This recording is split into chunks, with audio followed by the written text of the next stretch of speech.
Hi, Amanda. Welcome to the chat. Hi. I'm sorry you've got me. I'm not Flipper, but needs must. And I feel really privileged, to be honest, because I watch and follow you and all that you do. So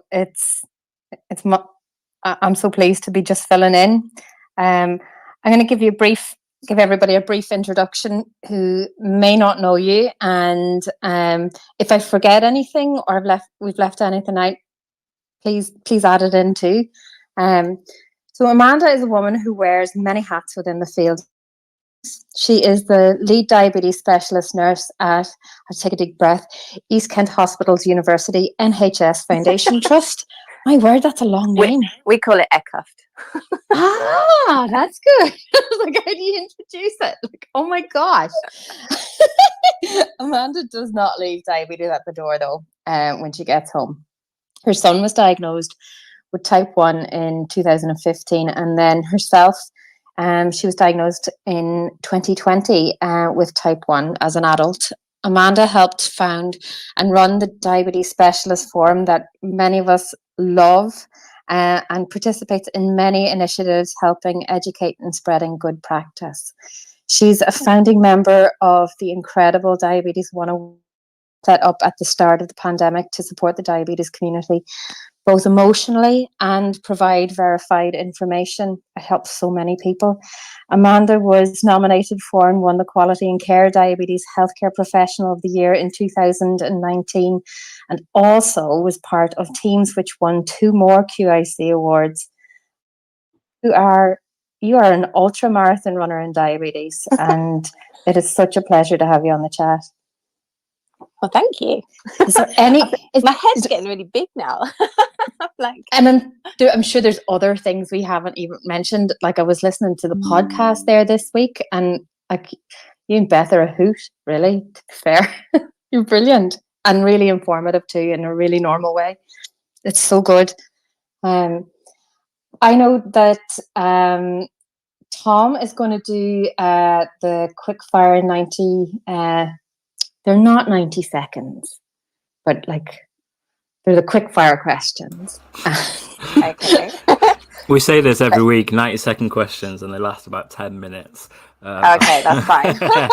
I think we like to talk here on a diabetes chat, but basically it's just to get to know you a little bit more, and then we're going to get into the juicy bits and talk about your journey with diabetes and when you were diagnosed, but also talking about parenting and your son's journey with diabetes and how you parent. And then we'll come back to me later on, I believe, and talk about the DSN Forum and stuff like that.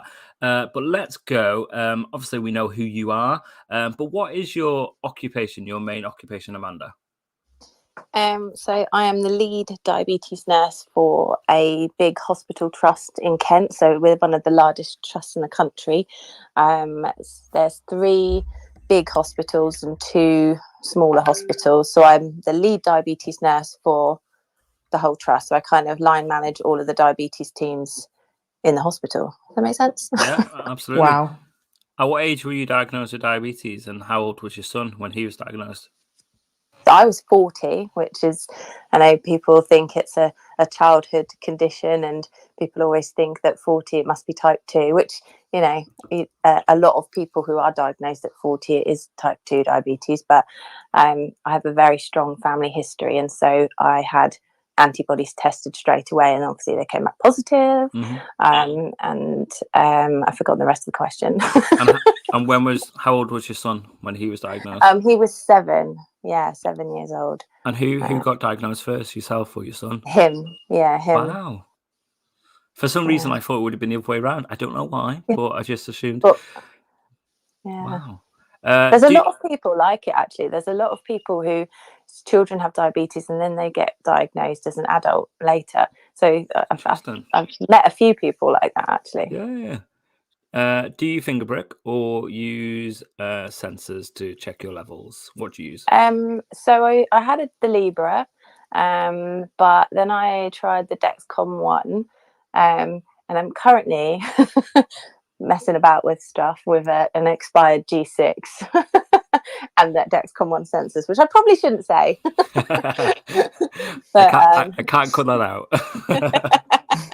No, you gotta do these kind of tests, haven't you? Because Yeah. otherwise, then you know when people come and tell you they're doing all these random things with DIY and stuff, you gotta know what they're up to. So I think trialing it on myself, Testing. Testing, yeah. I just use myself as a guinea pig. And we see all the amazing things coming with commercial closed looping and all that. But without the DIY community, all these sort of things wouldn't be where we're at now, I guess. Like the DIY community have really allowed this to happen so soon, I guess. Yeah. I mean, you can't hide away from it. They're miles ahead, aren't they? The DIY to what's going on in normal, because they have to go through all these tests and things. It takes like 7 years to get any kind of medical device through all the hoops that they have to jump through. So the DIYers will be a lot further ahead, but we're digressing now. No, sorry. It's all good. This is why it doesn't last 90 seconds, and that's why it needs a new name, guys. We keep seeing it every week, but we can't think of a name. Do you use the 90 million seconds? Yeah, maybe. How many minutes will that be? Work it out. Do you use insulin pens or pump? What do you prefer and why? So I have a T-Slim. So I think I prefer it because just getting injections out in public. I just remember this one time when I did it in a restaurant, this woman just staring at me, and you get a pump out and no one bats an eyelid. But when you get an injection out, they're like, and it's off-putting, isn't it? And it's kind of, the injections themselves weren't too much of an issue, but I just when, especially as also this is going to sound really bad, I wear a uniform to work, so I wear a nurse's outfit and I wear tights, and trying to find somewhere to inject without completely getting undressed and showing everyone, it's just so awkward. So the pump is just there's more only your convenient. arms. Yeah, exactly, and I can't see what I'm doing, and it's just a pain. So I think we've all been in them situations. Well, I've definitely not worn tights, but I mean, been in them situations where people are looking across the room, them sort of things. And I think with tech now, it's advancing again, bringing it back, is things are evolving where things will be on your phone and stuff. And people are on their phones quite a lot. So people just bolusing from their phone and stuff. How cool is that? So tech has really changed, isn't it? And people won't even know them sort of things. Do you have symptoms of hypos? And if so, what are your hypo symptoms? Yeah, I mean, I'm quite in range a lot of the time, so I don't have very many hypos. But when I do, it's probably feel a bit drunk, feel a bit like dazed, and maybe a bit like nervous. Does that make sense? Yeah. Like you feel it in your stomach, feel a bit like, oh, what's happening? But yeah, that's all I can explain it like, drunk. So tipsy. Tipsy. So what would be your go-to hypo treatment when you're feeling a bit tipsy? I carry dextro tabs with me everywhere I go. Yeah, because they're just easy, aren't they? Apart from my dog has now decided that she likes dextro tabs, and anytime I leave them laying around, she's at the packet. I just find the remnants. Oh my gosh, does she turn like super hypo? Like hyper, sorry. No, well, she's already hyper anyway. She don't need much. No, not much more. What do you think's worse for you, Amanda? Feeling hypo or hyper? And same for your son as well. What do you think he would say? I would say hypo.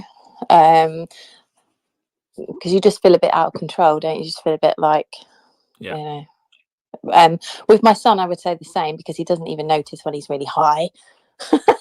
We'll get onto that in the parenting. Absolutely. One thing you like about diabetes and one thing you don't like about diabetes? I don't like that my son has it. If when he was diagnosed, I was like, you want to take it away from them, you want to have it, but there was no deal where I got it and he still has it. So you wanted to take it off him, so you did. Yeah. You actually got it, but he still got it, right? That's not the deal. That was not the deal. No, you didn't sign that contract. It was in the small print, right? Yeah.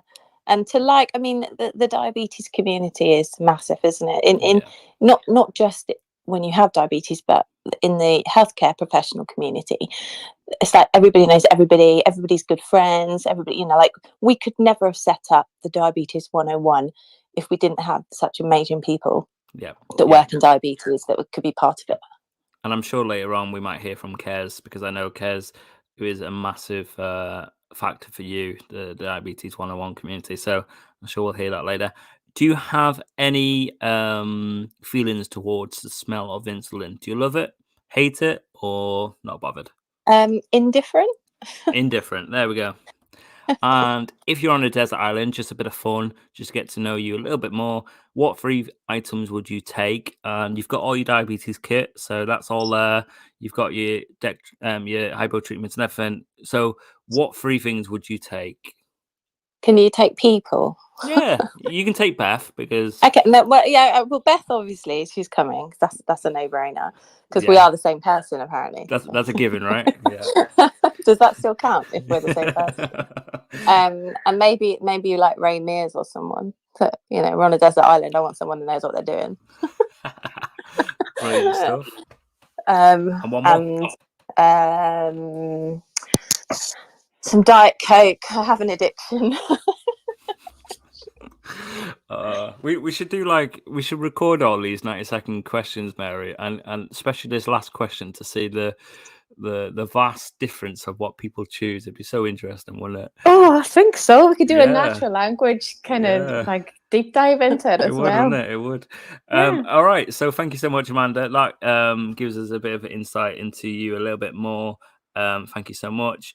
We are now going to hand over to Mary, and she's going to talk to you about your journey with diabetes and parenting and lots and lots of interesting stuff. So over to you, Mary. I'm going to go and eat my I've literally naturally started eating my second ginger nut. I didn't even, when you just you didn't know? No, I didn't know. I just started doing it, and Anyway, carry on. I'm just going to go eat some more. We'll just hear some crunching in the background. Absolutely. It's great that they're fresh. Absolutely, yes. Don't you hate when they're soggy? You don't like soggy ginger nuts biscuits? Disappointing having to take the first 2 out of the packet just because they're just disappointing. Yeah. All right, Amanda, we're going to chat a little bit about your diagnoses, and I think we'll maybe start with your sons, because we'll go in chronological order. Yeah, I mean, I have 2 other family members with type 1, so they were even before my son. So I don't know if you want to start there. Yes. Okay. Tell us about them. Okay, so the first person was my brother. He was 28 when he got diagnosed, and they first diagnosed him as type 2. He had all the classic symptoms of type 1.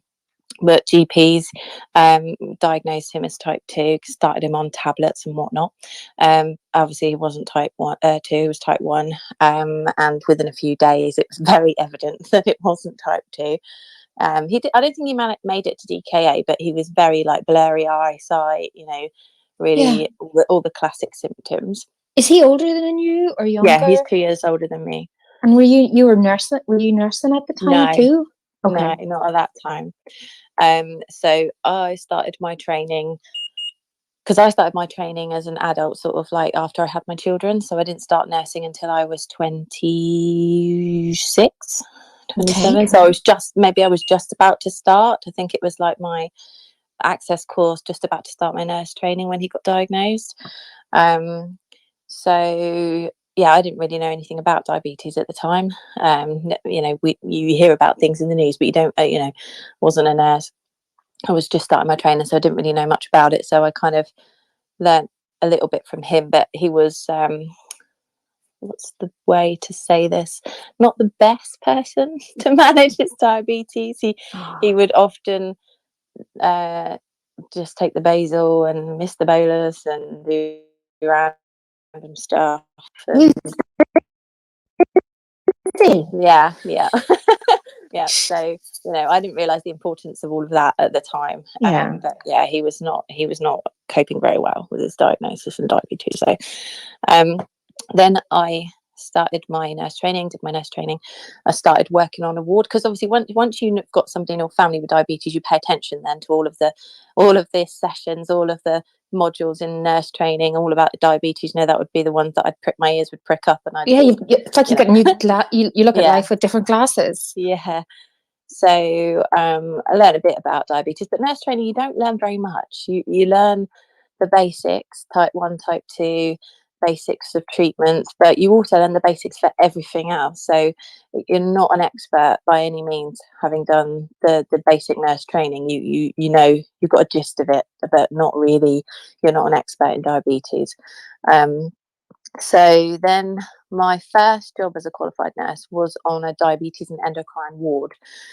So it was mixed with gastro. So most of the patients were actually gastro patients, and then you get the odd person in DKA, and newly diagnosed type 1s and things like that. So that was kind of my first nursing job. I did that for 3 years. I was the band 5, like newly qualified. Then I took over as a sister, which is like deputy in charge. Then I became the ward manager, but I never wanted to be the ward manager. I think my boss at the time went on maternity leave, and she never came back. So I was promised it was only going to be for like 6 months while she was on mat leave, but she never came back. So all of a sudden I'm in charge of this ward, and I've only been qualified for like 3 years. So that was kind of, yeah. So I wanted to go and work in diabetes, so I kept nagging the diabetes nurses, have you got a job for me yet? But in diabetes, it's very difficult to actually get into it, because people tend to, once they're in it, they stay in it, and they don't tend to leave, and so the jobs don't come up very often. And so actually getting into diabetes was quite tough. I had to take, I applied three times, different jobs and things eventually, and I didn't have the qualifications, I didn't have anything, because I was working on a ward. So and you don't get given the opportunities if you're not in the job, so it's like a catch-22 really. You need the qualifications to get into it, but if you're not in it, you don't get put on the courses. You get put on other courses like cannulation and venipuncture and all of the stuff you need for the ward. Boring. Yeah. Although I'm very good at doing cannulas. That was one of my skills. Well, that is important. So whilst I was working on the diabetes ward, my sister had a baby, and then not long after her first baby, she got diagnosed with type 1. She was proper DKA. No, she was proper DKA. And I think that's when I realised I didn't know anything about managing diabetes day to day, because she'd be asking me questions, because my brother just kind of got on with it and didn't need me for anything. And whereas my sister was like 22 or 23, and she was like, what do I do? How do I do this? What happens? What's this about? And all you really do on the ward is firefight. So like if somebody's got high blood sugars, you give them a dose and over rapid or whatever, and check it in a couple of hours. And we deal with the emergency situations like DKA. So I could set you up an IV infusion, but day to day, it's acute, it's reactive. Yeah, day to day management of type 1, I was totally out of my depth. So I realised I didn't really know very much about that. So you try and learn things on the ward, but it's very difficult when you work full time. You've got a young family. So I didn't really learn anything until I moved into the job. So eventually she gave me a job in diabetes. So I was like a trainee diabetes specialist nurse. So I dropped down a band, because I'd been ward managers, but I dropped down a band so that I could go work in diabetes, because that's what I wanted to do. So I went and worked in inpatients, and I was doing that for about 8 or 9 months, and then I was going on holiday. I had 2 weeks off, and this is like the Saturday of my start of my 2 weeks holiday. Yeah. And I go to a birthday party for my sister's daughter, so niece, stepdaughter. So my niece, and taking James. He's 7 at the time, and he never drinks fizzy drinks, so like Coke, lemonade, none of he's only 7. He didn't drink fizzy because it burns. That's what he would say. It burns. I don't like it. It's too fizzy. He'd Yeah. only drink water. He'd drink squash, but he'd never drink. Flat. Yeah, he'd never drink anything fizzy. So we're at this birthday party, and he's downing pints and pints of like orangeade, cherryade, and I thought it was like peer pressure. I thought it was like, what the hell, he's never done this before. Dared. Yeah. But he was just drinking and drinking and drinking, and then he went to the toilet, and it was like a litre of pee, and we were like, what on earth is going on? And I didn't even put two and two together at first. We're at my sister's house after the party, and he's just laying around. He's got a headache and he don't feel well, and he's just laying around and tired and just sort of sleeping and on the sofa. But he's 7 and he's been running around all day. He didn't really think too much of it. But then I started thinking about it on the way home, and I had a blood glucose meter that it was out of date. The strips were out of date. It was just one that I'd been using to teach myself how to teach people. So it'd been in the cupboard and everything, it'd all gone out of date. So you kind of think you're being neurotic because you work in it, and you see the symptoms and you think, oh, I'm just bringing my work home with me. You feel like you're being a bit neurotic. But I was like, we're gonna have to test him because he's drinking loads, peeing loads. So you're justifying your testing. Yeah. Going, I'm not going mad. This is here. This is this. Yeah. Is this, and this is why we're doing it. Yeah, I but obviously get you've that. got a 7-year-old screaming the place down because you're about to prick his finger, and it didn't work the first time. Oh, so I had to do it. I had to do it, and I was like, "Oh my god!" He was screaming the place down, absolutely screaming the place down. So eventually, we get some blood, and his blood sugar was 27. Oh, poor Jane. I know. And so I was like, "Oh, but the strips are out of date." So then I'm questioning myself. Also, he had loads of fizzy drink, and I'm like, is he got sugar on his hands? Is it contaminated? Yeah. I'm like, again, Can we do another one? I'm being neurotic. It's not real. Yeah. Anyway, so we did another one, and it just came up high, no number, just high after washing his hands. Yeah. So we then had to go to the hospital. So we took him to the hospital, and I was, even on the way there, I was thinking to myself, I'm going to this hospital, and I was like, I'm glad because I don't live where I work. So I used to work in Medway, and I live in East Kent. So I now work in East Kent, but I never did work in East Kent. So I was going to the William Harvey Hospital in Ashford, and I was like, oh, I'm so glad I don't work here, because what if I get there and it's not real? And I just like bought. I've just made up diabetes. And you're working in diabetes at this time. Yeah. So I was just like, oh, I feel like, what the hell, But anyway, we got there. But isn't that like a quite a no, I wasn't going to say a normal thing? Like, you'll hear any HCP who has a child with type 1, like that they're reluctant to react to the symptoms, because it's like, I don't know, you're almost, children of HCPs almost need to have a limb hanging off their body before they're actually taken. Like, you just, because you are like, no, it's not this, and it could be this, and it could be this, and let's wait this out, and it's okay. You're not dying, it's okay.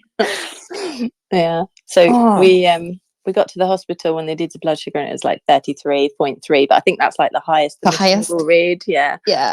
And his ketones were 3 point something. So then had to do blood gas, and then they're like holding him down to get the blood gas. That was horrific.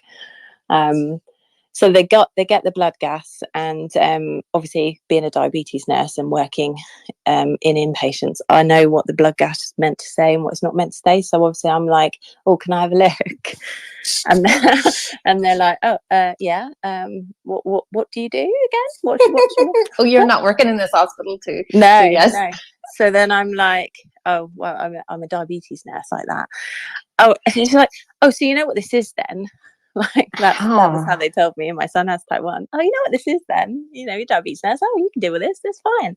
But they treat me like a healthcare professional rather than a scared parent. Yeah. But that's it. Once you tell somebody you are a diabetes nurse, you never have to tell another soul because you get to the ward, they all know.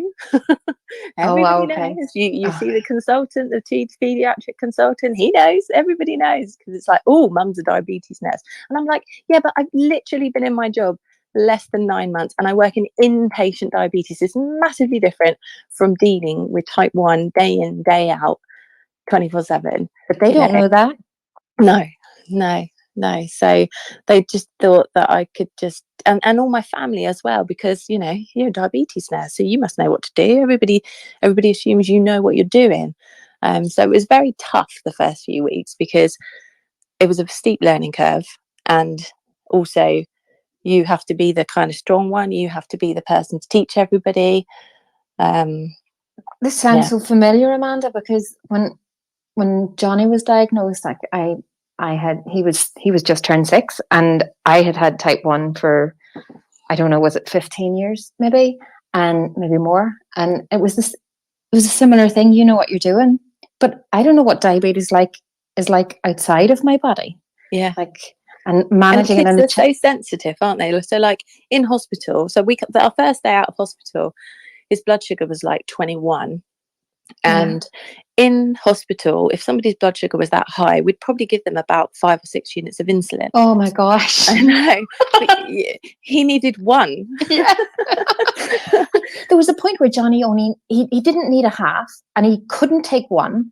And that was the point where I was like, we need a pump here, or else I'm going to dilute this insulin. Like, and they're like, oh, you can't dilute the insulin. Like, well, what am I going to do? Like, I'm giving him 2 breakfasts to go to school. They're so sensitive. And like, how was James with his first injection in the hospital? He's only 7. I think I was worse. Yeah. So they just hand me the pen, because obviously I know what I'm doing. I'm a nurse. I've done this a million times. So here you go. Here's the injection. You do the first injection. I was just shaking so much. I just couldn't.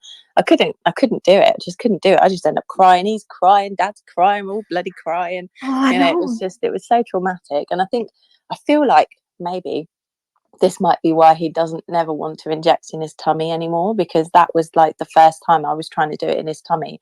Okay. And I don't know whether there's like a trauma response. He will never inject in his tummy. He's never done it since that day. Johnny was like that too, actually, and he now will inject in his tummy because that's the most accessible place for him to inject if something goes wrong with his pod. But like, we had an awful experience at the first jag too, because like I was upset, and Adrian was upset, and Johnny was upset, and then there was like the nurses who were like, will we hold him down? No, you're not holding him down. Like, I have to be able to do this when we go home. He has to be able to trust me, and we did this from that point. I don't know. It was just, I think I had like an out of body experience when I was saying I need to find a way that Johnny can trust me, and it was giving him power, because I remember like with me taking injections, had I got a pump, I had a pump at that point. It was like getting yourself ready to inject, and it might be sore in some places, and you take it out again. Or this is me using like a needle more than I should as well. And so it was, I always had, we did a thing where it was, mommy's ready, 3, 2, 1, and then Johnny would take a breath and he'd go, Johnny's ready, and I go, okay, and we do it then, and he's in control. But it was that, will we hold him down? No, you can't hold him down, because this has to be done multiple times at home. The first few weeks on injections were really hard. He was screaming the place down, and we've got a dog, and she would just run away every time we even got the pen out, because she knew what was coming. She knew we were going to have some sort of meltdown, hissy fit, because he had to have the injection. It's the same when he moved on to pump. When he got his first pump, that was 6 months into diagnosis. Every time we had to put a cannula in, he would just so that when you feel the pump and you get the cannula ready and you do the drop so you can see and you're ready to put the cannula in, you only get about 2 minutes until it times out and it starts screaming at you. But it takes longer than that for him to like take a breath and get ready. And he'd be sitting there with this thing on his leg, and he'd want to push it, because if I push it, it hurts more. He wants to push it, but he was can't push ready it. to push it. He just couldn't push it. Just couldn't bring himself to push it. So yeah, there were many a times where I ended up having to do a cannula set change in his sleep because he just wouldn't do it. He just wouldn't let him do it. Yeah, totally. Same here. And you feel horrific, you feel awful doing it, but it was that or nothing. It was like either we're not going to get a set change at all, or you do it in his sleep, and that was awful. But I mean, it's all changed now. He does everything himself now. He's absolutely fine doing it all himself. He's 15. Yeah. How did it change your perspective in your job then? Yeah, I mean, you massively. I don't think you realise exactly what it's like until you have it, until you're dealing with it 24/7. You don't appreciate the work that goes into it as a healthcare professional. I don't think you just don't. You just don't know. You book. You've got book experience. Your blood sugars are between 4 and 7. And they never go higher than that. And doesn't matter how much you know. Yeah. I was just listening on YouTube. I actually have a quick tip for kids, and I have tested this, and it seemed to work. But I only have a sample size of 1 for injecting in the tummy if they need to, and that was to let them poke around with a needle. Because it's what I do. I basically poke around with the needle, and wherever it's least sensitive, I know it's not going to hurt when I inject. Yeah. Like if I tap the needle against me without pushing it in, and it almost hurts, then I know not to inject there because it's going to be painful. But then letting the kid do that so that they can sort of, because everyone knows their own pain limits. Like if I pinch someone, I don't know if it's going to hurt or not. But if they pinch themselves, they know if it's going to hurt. Yeah, no, that's true, Norman. And then obviously, then if they need or they don't feel comfortable pushing it in, if they found a spot that isn't sensitive, then you can do it. Yeah. And I actually tested it on a kid that was diabetic of a friend of mine, and it seemed to work. But I only have a sample size of 1, so I don't know if it works for everyone. But I think it makes sense. Yeah, and we as adults, we would do something similar. Like we would, I will move the needle, like if it is a bit more sensitive. You just sort of tap it against your skin. You don't like push it in, but if it's sensitive, you know not to inject there. It's something I learned ages ago, but I actually had a chance to test it on a kid, and it seemed to work. So, good point.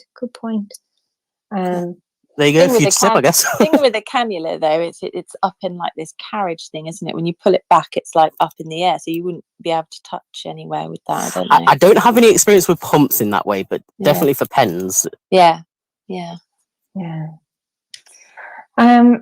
So I'm looking through Flipper's questions because they're fab. Do you think, like, and you've kind of hinted at this, like, as well, with how like the news spread through the hospital, like, but do you feel that there was assumptions that you already knew everything? And also you put pressure on yourself as well. You think you have to have everything right because this is your job. This is your job as a parent. This is your job as a healthcare professional, and you really put pressure on yourself to make everything perfect. And I did. Everything was perfect for a while. Did you take it all on yourself as well? And this was before we had sensors. So when James was 7, there were no Libras or we didn't have the CGM or anything. So you'd be waking up all through the night checking finger pricks, no sleep. And so I don't think you realise how much sleep affects your your thinking, your thought processes, your everything. Just having a child with type 1 and not having sensors or CGM was like being continuously sleepwalking throughout life. Like you set alarms on your phone. You've multiple alarms on your phone, and like you have to delete them to create more. Yeah, absolutely. And they're always random times as well, because like something's happened at 11:59 and you want to check it again in 2 hours, so you've got like a 1:59 alarm. I know. Exactly. Or you've got, like, you do have the 15-minute one as well, like, and because you've treated the load, you're confident you've treated it, but like you want to see it coming up, because sometimes it just doesn't come up as fast. But you're so tired. I've sat in his room many a night with a hypo waiting 15 minutes to recheck, to make sure he's come up before going back to sleep. They're the worst ones, because at least with the high, you can treat the high and you can go back to sleep for a couple of hours because you know it's going to take a while to come down. But with the low, you got to try and stay awake for 15 minutes to recheck, and then if it hasn't come up the second time, you got to do it again for another 15 minutes. So Twitter at 3 o'clock in the morning, quite interesting. I know. Here, tell us about your diagnosis then. So mine's really boring. Well, I mean, yeah, I suppose it is a little bit interesting. None of it's boring. Well, I have a big family history of type 1 diabetes. So my brother, my sister, my son. We were doing a thing. So me and Beth were doing like a webinar thing, because it was COVID 2020. Everything was virtual. So we were doing like a virtual conference for diabetes professional care. And they were doing this like campaign to find the missing millions of people. They were looking for people with type 2 diabetes, missing millions. And their slogan was like test one drop. And so me and her, I don't know, we were just mucking about. We tested our own blood sugars, and mine was 14. Oh wow! So I was like, ooh. And then Beth, I'm like, Beth, what? How? It's 14. Well, it's not supposed to be that high. She's like, what are you eating? You know, and then we had to like go through and like we're trying to work out, was that normal? Was that not normal? No, it's not normal. Questioning your own I know. And honestly, it really did make me question the difference between type 1 and type 2 and everything. I really was like, this is ridiculous. How can I have this? I had no symptoms. None at all. Because it was so, I just caught it by chance. And had you eaten something the previous hour or something like that, and that was just what spiked you? And I don't even remember. I know that after that, I work in hospital with consultants and whatnot, and I just said, you know, I did this yesterday and this happened. So I did a fasting. The fasting was like 7.5, and then I was like, ooh. So then I'm looking up what's the normal fasting, what were, you know, pre-diabetes, and it looked like I had kind of like pre-diabetes. So I was like, oh my god, COVID, I've put loads of weight on, I'm like, I've got type 2. Oh dear. I'm like, I'm gonna have to go on a diet, I'm gonna have to go and, you know, do some exercise, because we'd all been locked in our houses for ages, haven't we? And nobody was doing anything. Everybody was kind of all the things we tell people, you know, sedentary lifestyle, eating too much alcohol. You know, I was like, right, I think I'm going on diet. So I decided to go on like a shake smoothie type diet for about a month, and I stuck a Freestyle Libre on just to see what my post meal rises were like. And actually, on the really like low carb, low calorie diet, the post meal only went to sort of 10. But this is like these meals are like 20 grams of carbs, and my blood sugar is still going to 10. Yeah. 20 grams of carbs. So it wasn't right. But I was did you test your C-peptide or anything? Yeah. So what happened was I sent off antibodies, but they take 4 or 5 weeks to come back. So obviously, whilst you're waiting, I was like thinking, because it wasn't normal. So normal, that what I'd seen, my brother, my sister, my son, normal diagnosis of type 1 is, you know, chaotic, you know, dramatic, really quick onset, really high symptoms, dry mouth, peeing lots, all of that kind of stuff. And I was fine. I was absolutely fine. And so I was like, this can't be type 1. This must be type 2, because I feel fine. So it got to about 4 or 5 weeks, and I was chasing my blood test result, because they send them off to Exeter. So it takes ages to get done and come back. So I'm chasing the blood results, and I'm getting my secretary, my consultant secretary, to kind of chase the lab and trying to find out where they were. And I just got really annoyed waiting for them. So I messaged the point of care testing team at the hospital, and I was like, this is what's it? You know, people shouldn't have to wait this long for results. This is just, you know, I can't think of the word, but like, you know, it's not good enough. It's just not good enough. Why do people have it's not acceptable? Yeah, it's not acceptable. You know, I was a proper ranting. I know, because I was stressed out as waiting to find out whether I had, you know, type 1 or type 2 or what. So I messaged somebody at the hospital, and she messaged me back saying, "Oh, can you give me the patient's name and I'll check it for you?" Can I just give you the number? Oh, confession. It's me. It's still unacceptable. Yeah, but it's still unacceptable, yes. And then she was like, "Oh, let me find out, and then she got the result, but obviously she's not allowed to tell me because I'm the patient. Oh, sugar lumps. I know. So she's got the result and she sends it to my consultant, and then my consultant's off sick with COVID. So I'm like, oh. So he's got an email sitting there waiting for him with my results on it. So I'm just sitting waiting anyway. So I messaged him and I'm like, "Can you please open your? I know you're ill. How are you feeling? I know you're off sick and you've got COVID and you're really not well, but please, this is about me now. Can you open your email and can you read and see what my results are?" And I think he was so sick that he didn't even put a message in the message that he forwarded. He literally just forwarded the results to me. Oh my goodness. And without any kind of context, any kind of support, any kind of anything. It was proper harsh. Rubbish. So I just got this email and it just said GAD positive 535. The other ones were negative, but the GAD was positive, and and it says consistent with type 1 diabetes. So I just cried my eyes out. Yeah. And I was like, I don't know why I thought it would be anything else, but you kind of have it in your mind that maybe it's not. because I was so well. I'm so well, but when you get diagnosed as an adult, you can get, it used to be called LADA, but it's slow evolving autoimmune. So it's a form of type 1, but it's very slow onset. And is it not called LADA anymore? Well, they don't call it that anymore. World Health Organization changed the name to something really random, like I don't even know. It's really long. Okay. But we all know it as LADA. Everybody still calls it LADA, but officially LADA is not a real name. So they call it type 1, type 2. So if it's autoimmune, it's type 1. If it's if it's more lifestyle, then it's type 2. So it's autoimmune, but it's slow evolving.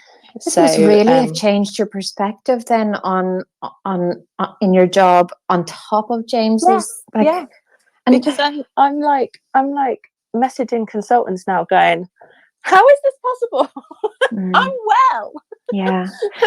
And what if your GAD wasn't positive and because I know that there are ones out there who are treated exactly like they need to be treated exactly like they have type 1, but they don't have positive autoantibodies. Yeah, so there's about I think it's like 84% will have positive antibodies, and there's about 16% or something that don't. I don't know the exact numbers, so don't quote me on that, but it's roughly that sort of split. So even if you don't have positive antibodies, you can still have type 1 diabetes, but if you do have positive antibodies, then it's definitely type 1. When you look at the type 1 consensus document, you follow down to see whether you've got MODY or whether you've got type 2 or whether you've got type 1, and antibody positive type 1, and you're straight in that. It really, it makes it clearer, but it's less clear for those who don't then, and they just have to fight for their access then to care. Yeah, probably. So I started insulin then. I hadn't been taking insulin up until then. So I'd been 5 weeks just diet controlled, trying to lose weight and treat my pre-diabetes. And you hadn't lost any weight? You hadn't noticed any weight loss or anything like that? No. I don't think I would have known for another year, maybe another 6 months to a year. I don't think I would have known. I think it's so slow. I don't think I would have known at all. It's only because I did the finger prick that I found it, and then obviously then you go and send off. And then I don't know what's worse, because I feel like I was waiting for something to happen. I feel like I was kind of in this limbo land where it was like waiting for the chaos. Yeah, you're like, I'm still waiting for the chaos. That's good. Well, not good that you're waiting, but yes, good that it's not chaotic. Yeah.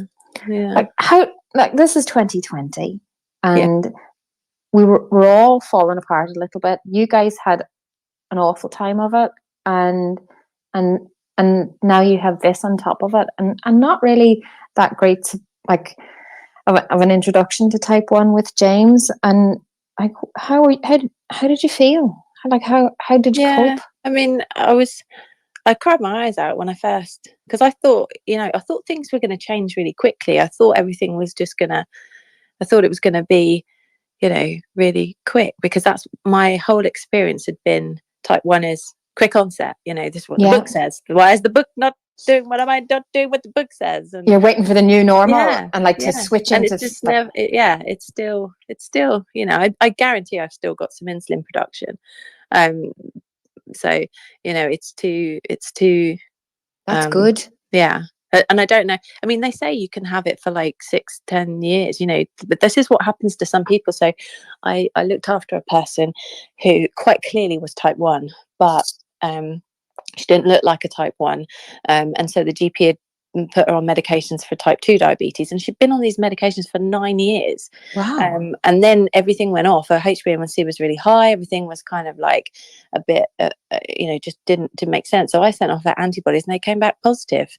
And she actually had type 1 diabetes, but it was because it was so slow, it looked like type 2. And that's what happens to a lot of people who have got like LADA type 1 diabetes. You don't always get your diagnosis straight away. It can be a few years down the line when people realize, actually, no, this isn't type 2, because most people who get diabetes at 40, it is type 2.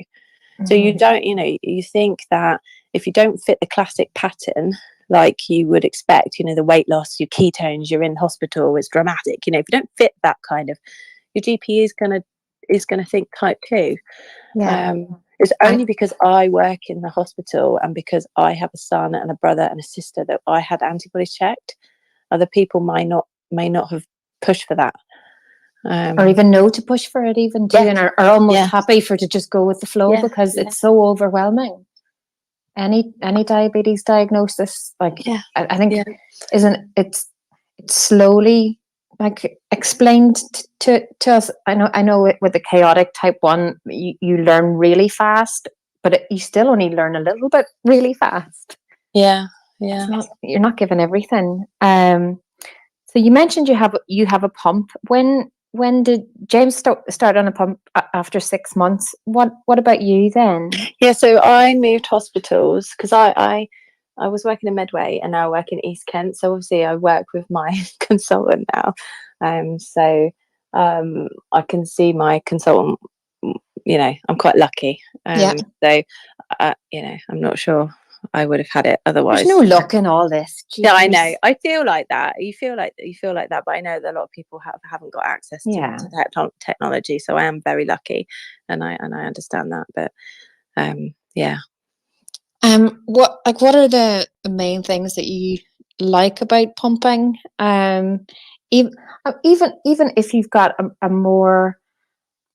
a less chaotic type 1 at the minute, like what's that like?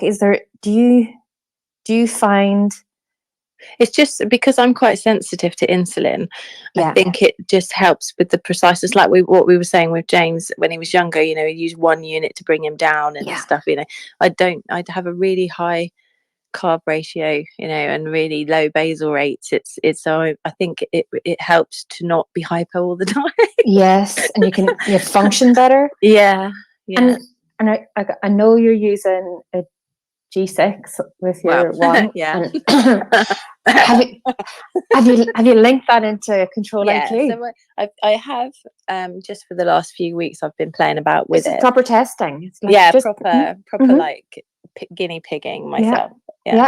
But I found actually my time in range is better, but my average glucose level's gone up because I think I was keeping myself very tight, and it was like 5. I'd wake up on 5 and I'd stay at 5 for like in between meals. I'd be quite low, but with the Control IQ, obviously it targets you to 6.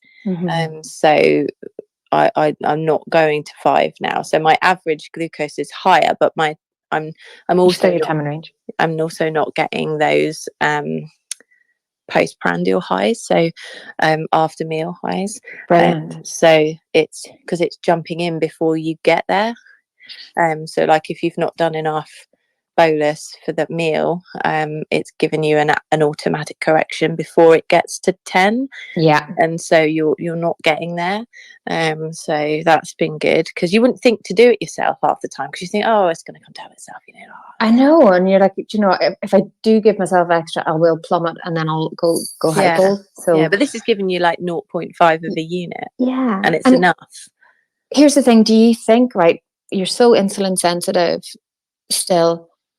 Do you think having a closed loop will prolong that period?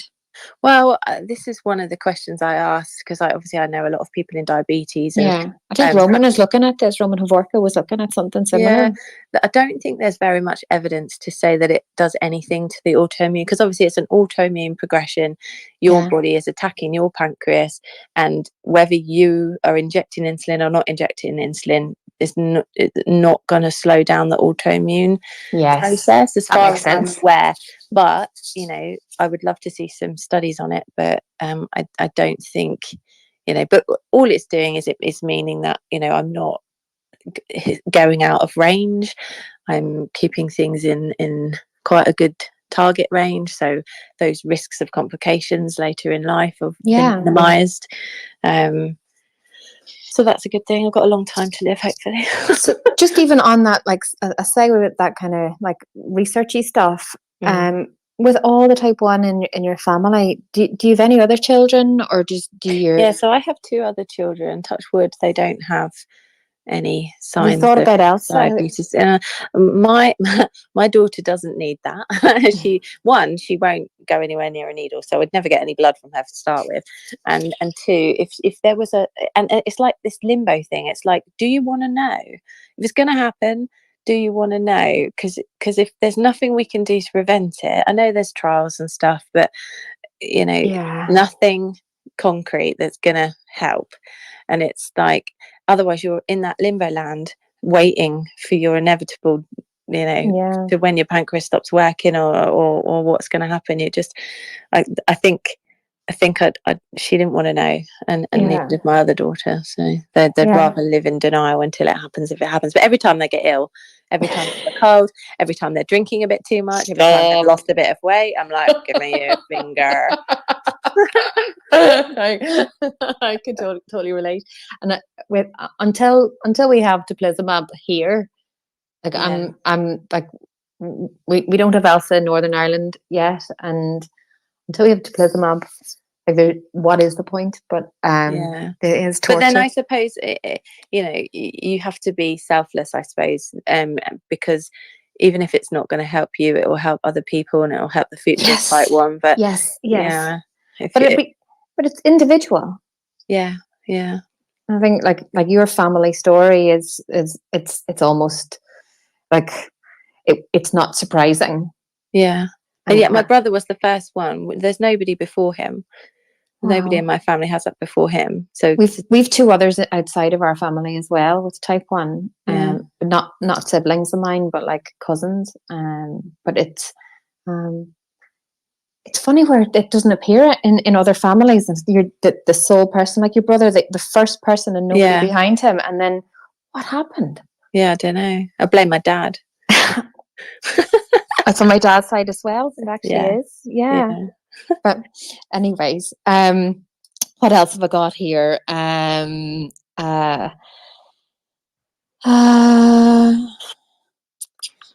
I think Tom, are you there?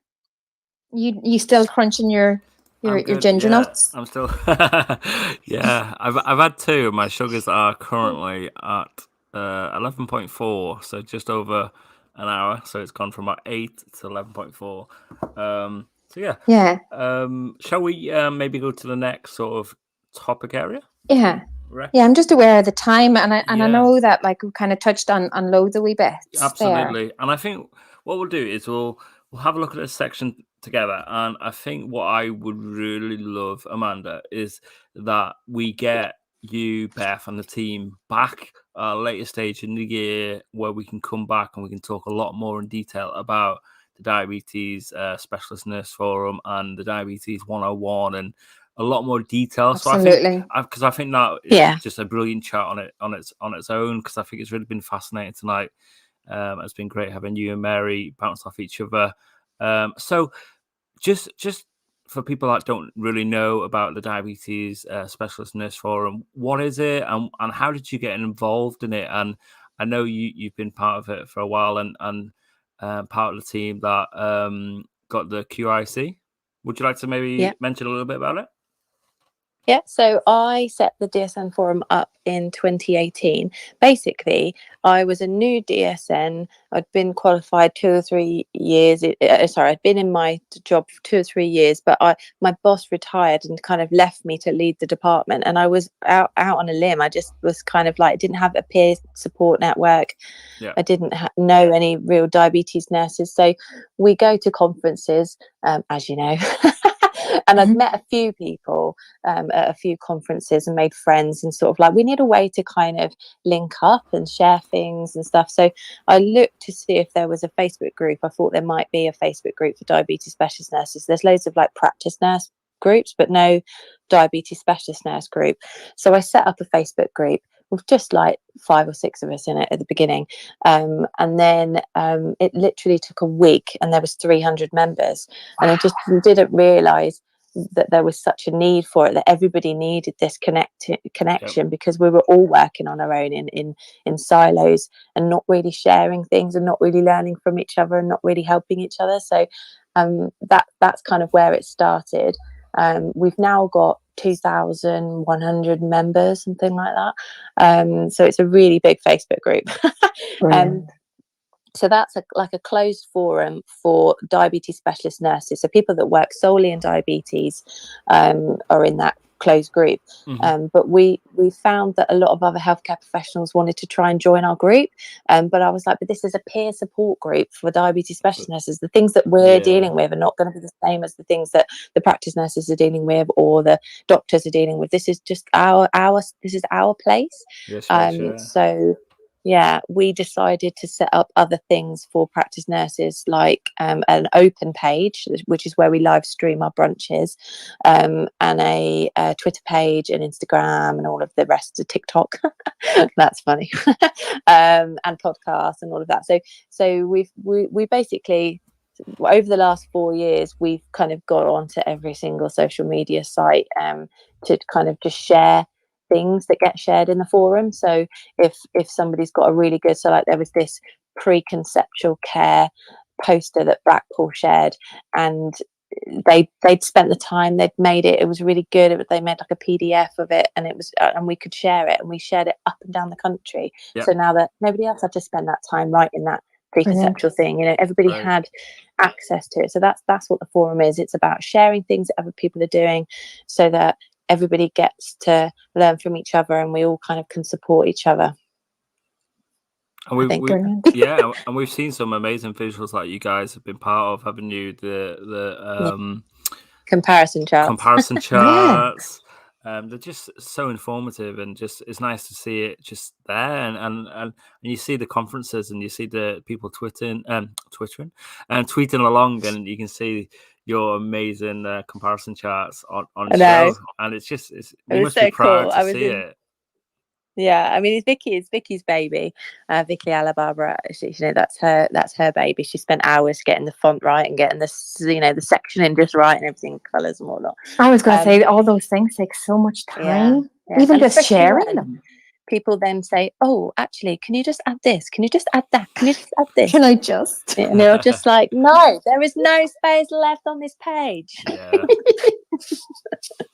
They are awesome. And now you've got the DSN Forum podcast as well, haven't you? How great is that? Like, tell us a little bit about that. So it's really good because we are on Twitter 24/7. Beth has been like, what's the limit reached? Exceeded. Rate exceeded. Yeah, for like the last 2 days, she's driving her nuts. But so we get to see, and we follow a lot of people, so we get to see a lot of the news, and people tag us in stuff as well. So we're not just out there looking all the time. People do tag us in stuff as well. So we find out a lot about what's going on in the diabetes world, and there's so much going on. You don't even realize how much goes on in a couple of weeks. So we have another group chat. Me and Beth are in like 59 group chats together, but we set up a separate group chat for podcast news. So anytime anything happens on Twitter or someone tags us in something, we take a screenshot of it and it goes in the news podcast thing. And then every 2 weeks, either me and Beth or Tamsin and Vicky will just kind of read out all the different things that we've seen over the last couple of weeks, and we do special ones. So like this week it was the ADA, and there was just way too much to put in one podcast, so we did a special edition ADA podcast, so that we could put all the ADA stuff in one and then the news in the other one. So we did 2 podcasts in like 3 days. I love the ADA one, and when I was listening along, I kind of thought, this is how those of us who can't go to conferences, how we try and soak up the information, like listening to you guys talking, like we couldn't get to go, but like this is like we follow a lot of people that we trust, and like this is like I was just listening along going, oh yeah, that's a bit what like how I'm trying to learn, and there's you guys where you can't go to those that are so far away, like there's no budget but and even further outside of the UK, like DSNs and people working in diabetes can't attend conferences as a norm. Like having that from you guys in one place will be so helpful for them. Like, we have a really big following now. We get quite a few listens each week. So if you haven't subscribed, please do. It's on all the normal sites, because you just do it on Anchor and it sends it out to all the different podcast things. So we only have to record it on one thing and it gets sent out to everywhere. So pretty much anywhere you can listen to a podcast, you can probably find it. And it's just Diabetes Specialist Nurse Forum UK. And do you get data about how many countries like people are listening from? It's all over the world. It's like with me and Beth are quite analytic nerds. We like to look how far things have reached, how many views you've had, how many listens you've had, how many of everything. When the GLP-1 shortage happened the other day, we had something like 33,000 impressions on Twitter for one tweet. We're probably that was a good tweet. It's definitely unfortunately the news in it was not good, but I guess then it gives you like time where you and Beth and the team can sit aside and go, actually, this is what the community want, this is the interest that people are interested in, and then you can go away and talk about it and then educate us guys. So obviously this project you do is alongside your day job and family life and diabetes and James's life. So a big like hats off to like I'm a to bit you mental. and the team. like Mary said in the intro, Flipper's intro, you are a person of wearing many hats, aren't you? You've literally you're doing everything. Bless you. I think I've got all the hats. What about the diabetes one-on-one then? So obviously I think we'll definitely come back to this in a special chat, I think. But what is the diabetes one-on-one? How did it come about? And what sort of things did you do to help and support the community, especially during the pandemic? Because that's when it was established, wasn't it? Yeah. So as the pandemic hit in like the March of 2020. 2020. March, we were seeing lots of panic on Twitter. We were seeing lots of people getting very stressed about what should they be doing. Should they be isolating? Should they be wearing masks? Should they be doing XYZ? And the government kind of advice was getting muddled with other people's advice and scaremongering and stuff. So it was just, we just wanted to be a level head.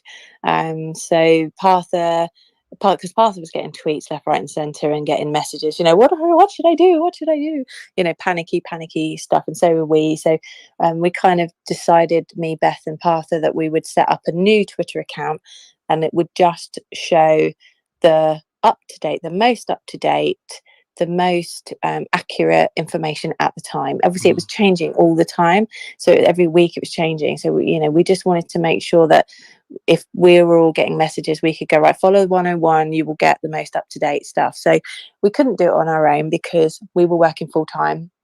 Everyone else was on their what's that word? What was it called? Furlough. Furlough, yeah. Everyone was having fun, weren't they? They were all in their gardens in the sunshine. I and we were all working wish. full time. So yeah, we set up the account and we were manning it as a Q&A as well. Yeah. So like between 10 and 12 and 2 and 4, somebody would be in charge of the Twitter accounts. It was about 19 of us together in another group chat. So there's standard group chat. So there's about 19 healthcare professionals and pharmacists, mainly nurses, ophthalmology, psychology, Dr. Ray Stewart, GPs, consultants, so just everything you can think of. We didn't have a podiatrist. We wish we had, but we didn't get one of those. And you did so many amazing things, didn't you? You did like infographics, you did sort of mini videos. I know you did quiz stuff as well. But I think the big bank holiday quizzes. But I just think it was just a lifeline for people because I actually wasn't aware of it at the time. But looking back now and hearing about it and hearing from our community and just seeing how it helped so many people, because in that time, in that pandemic, everyone, like you say, was just frightened and we've sort of lost that disconnection with our hospital teams. And even you hear now, like people are still like only kind of getting around to maybe seeing their teams maybe for the first time since the pandemic in person. So you guys are a lifeline. You were the first point of call, I guess. Like you say, you had the up-to-date information, but you were just our sort of safety blanket, weren't you? We did tutorials on all the normal sort of things that you would do in your kind of annual review, like foot checks, blood pressure, diet, exercise, anything that we could think of, because we had all that expertise in the group, so they could all do a tutorial. So tutorials, so basically it's a slide deck, and you set it up on Hootsuite, so you get a new slide every 5 minutes, and then you can just have a chat around it. So we go, it's going to start at 8 and it might roll till like 9, and you'll just have a new slide every 5 minutes, and then people can ask questions on the slide. And then we downloaded all of them and we had them on a website, but we were paying for 2 websites. So we've merged it all into the DSN Forum. So the DSN Forum website has all the 101 stuff on the website. So you can still access it, but it's on our website now rather than having 2 separate ones. Those tutorials are amazing, really clear as well. And I think you can see like with like James's Thursday tweets, it's something maybe even simpler for the diabetes community, but in a similar kind of just broken down very clearly. Yeah. Really informative. And we did a conference as well. We did a whole day on a Saturday when we all took a session. We had about 100 people turn up to that virtually, where we did like each session was done, and we recorded all of them. They're all on YouTube. And so Diabetes 101 has its own YouTube channel. So that all the videos from the conference are on there as well. So it is brilliant. So obviously, you do the DSN brunches as well. What are they? Please share with us. So basically, anytime something interesting comes along, so we don't have like a set standard, we will do a brunch every month or 2 months or whatever. We just do it when something interesting comes along. So if we've been speaking to somebody or there's somebody really interesting that we want to talk to, we'll invite them to a brunch. And basically we record on Zoom and we live stream on Facebook. And it's just a chit chat like this, so you'll get speakers up and you'll have a conversation, but because it's live streamed, people on Facebook, because we've got about 3,000 followers on our open page, they can comment underneath and we can ask the questions direct to the speakers. So that it works really well. We get quite a few views on those at the time, and also people then can catch up later. Absolutely. No, that's great, isn't it? Having that sort of live discussion where people can have that Q&A and talk to some amazing people, or like you say, listen back, which is great. Have you I think we're going to go into a more in-depth discussion. I think we need to catch up with you and your partner in crime, Beth, and we'll set up a chat in the future. But have you got any exciting projects lined up? I'm sure you have. for the future? Or... Well, our biggest thing this year is our first conference. We've not done a diabetes. We've done one with the heart failure nurses and the renal nurses called HEF Friends, which is heart failure, renal, diabetes, and it's HEF Friends. But anyway, we have the Friends theme tune and stuff playing in the background. So that's all the diabetes, renal nurses, and heart failure nurses. So we've done that conference, and we were like, actually, we want to do our own diabetes nurse conference. So that is in October. And we've got something ridiculous like 240 people signed up to it. So that's going to be massive. And we're really excited about that. And is that, so like that's you say, kind of taking up all our time at the moment? Yeah. And like you say, is that exclusive for people who are DSNs? Yeah, so diabetes specialists. So I mean, they don't have to be nurses, but people that are specialised in diabetes, because it's quite high level kind of talks. We've got really good speakers. So we've got like the Helen Murphy, who's like the queen of midwifery, the lady that got everybody CGMs in pregnancy.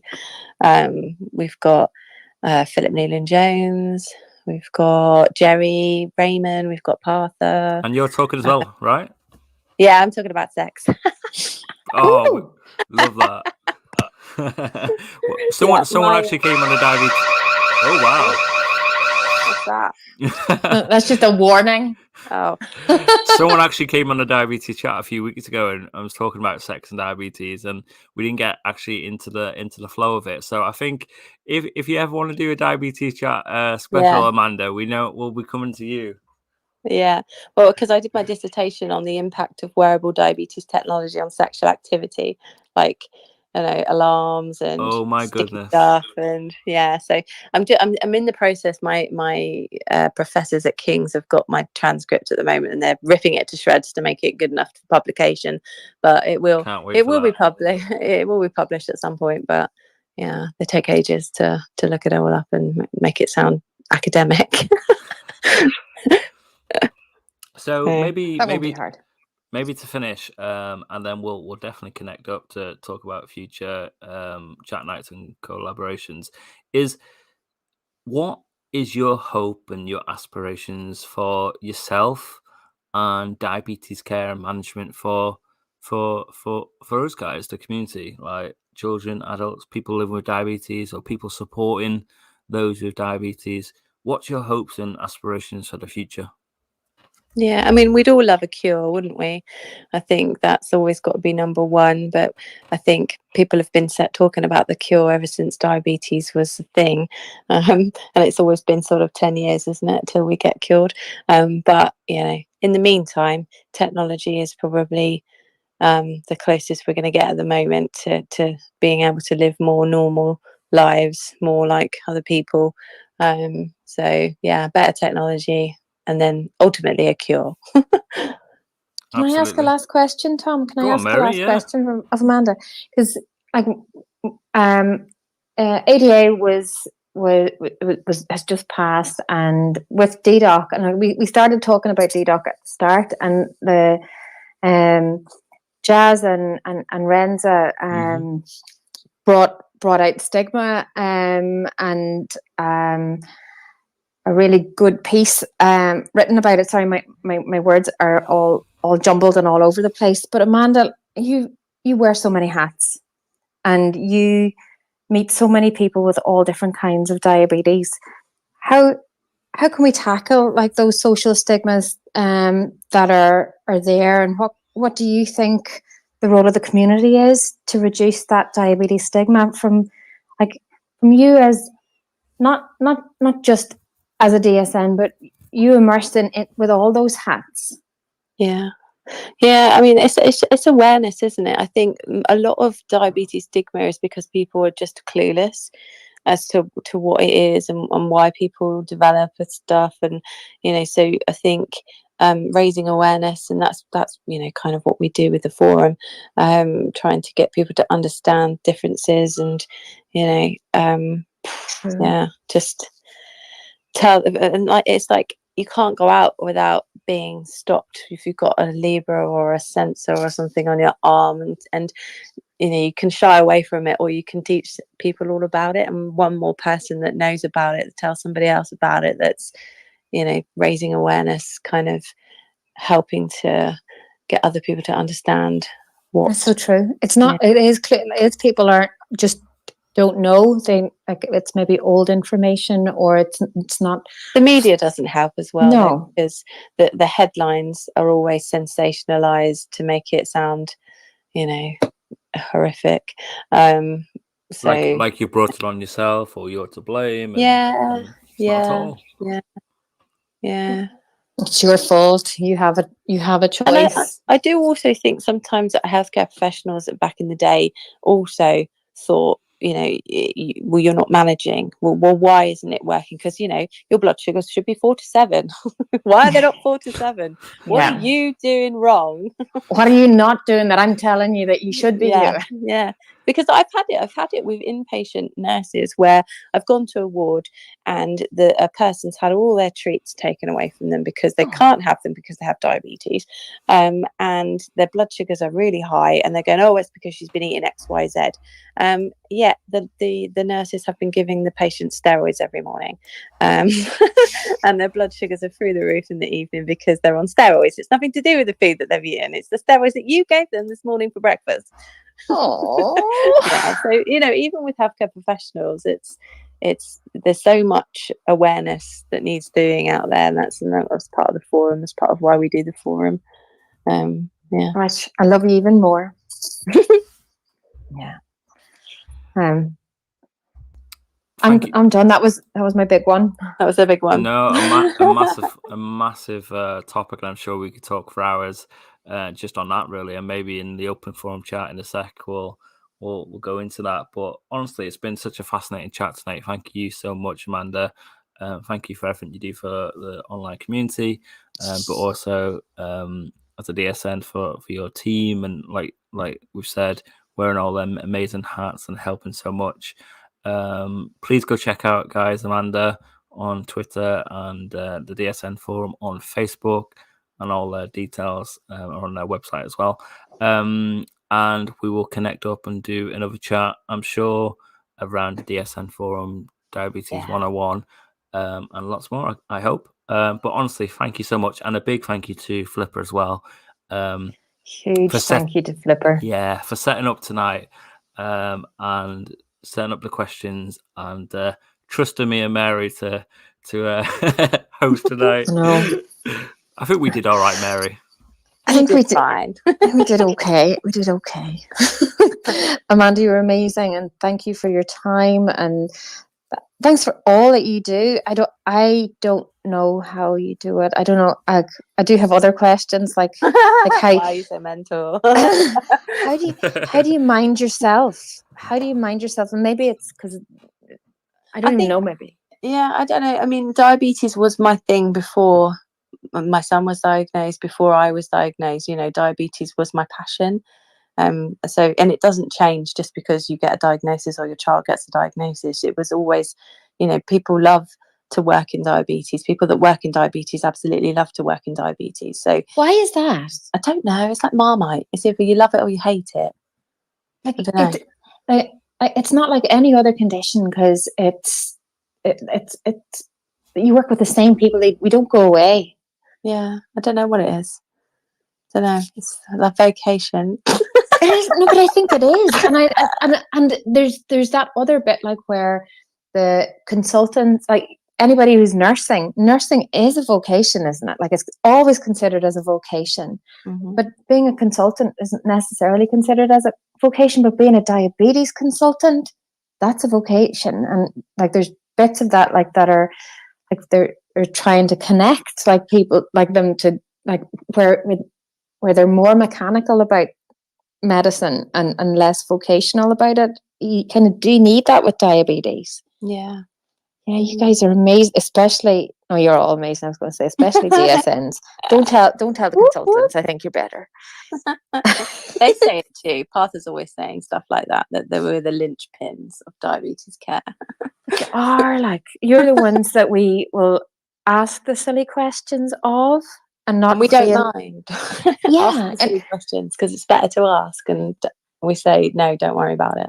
I know, but you're terrified in the consultants room. One, because it's not like you're trying to go in with like good questions as well. Like you only got so many, so it needs to be a valuable one. Yeah. No, user class. You make our lives so much better. You're welcome. Thank you.